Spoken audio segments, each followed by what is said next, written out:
Okay, guys, so today I want to talk quick about hypermobility. It's something that we see in the clinic a fair amount, and not a lot of people really know about it or know what it is. So there's different degrees of hypermobility. There's a syndrome called Ehlers-Danlos syndrome. You can look it up. I'm not going to talk about all the details of hypermobility, but basically you can have a genetic predisposition to more mobile tissues, which can include your muscles, tendons, ligaments, all the things. And so it's something that is important for clinicians to be aware of when they're working on tissues, because if you are already very mobile, adding a lot of mobility and doing a lot of stretching or me moving joints and things like that can sometimes not necessarily be helpful. So I'm just going to show you one little quick thing that I like to do to assess for it.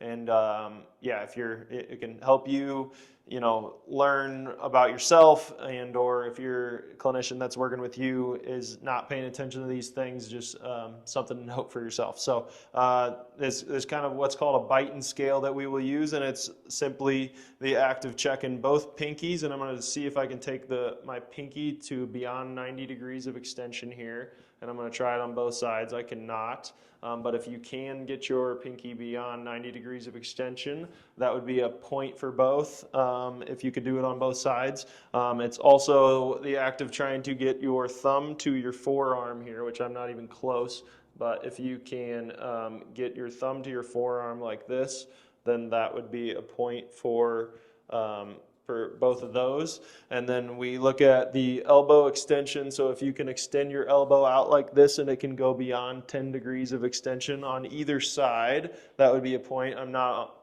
passing that one either. And then if you can't see my knees right now, but if you can basically extend your knees and go beyond 10 degrees of extension, that would be a point for both of those.